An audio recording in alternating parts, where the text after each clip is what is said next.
Birdən görsən bidət əhli. Amma abiddir. İbadət eləyir, özünü həlak eləyir ibadətdə. Yəni gecə namaz, gündüz oruc. Deyir, la təclis məhu. Oturma onunla deyir. Yəni sənə deyir ki, ibadətindən çaşdırma. Yəni insan ibadəti özünədir. Etiqadı cəmaatadır. Aydındır, kim nə edir evdə, kim nə edir meçiddə, kim nə ibadət edir, özünü eləyir. Amma etiqadı, sözü, fikri cəmaata atır.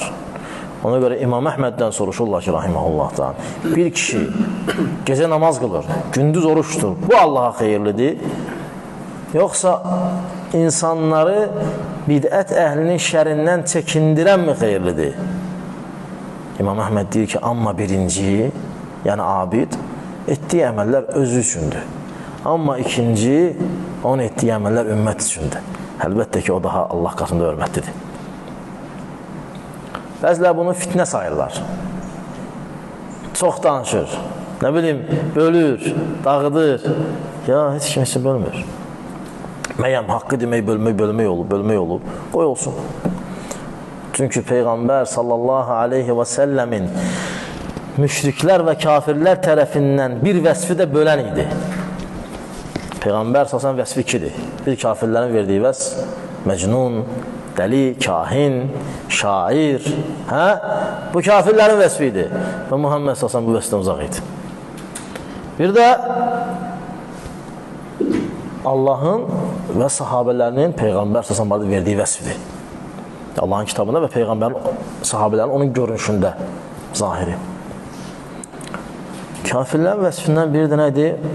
Fərraqa Muhammed. Muhammed böldü. Beynəl ummi vəl ibn. Ana ilə balanı böldü. Bəli, Muhammed s.ə.v böldü.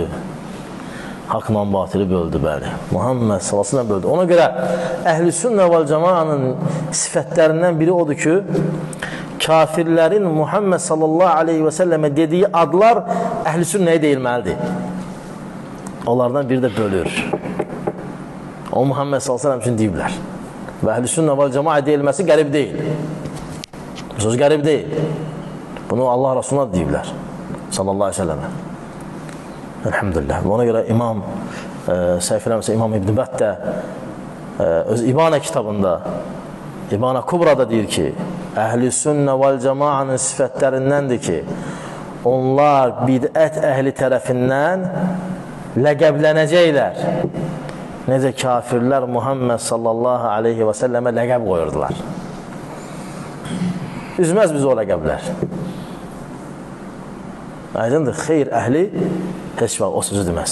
Və başa düşən heç vaxt o sözü deməz.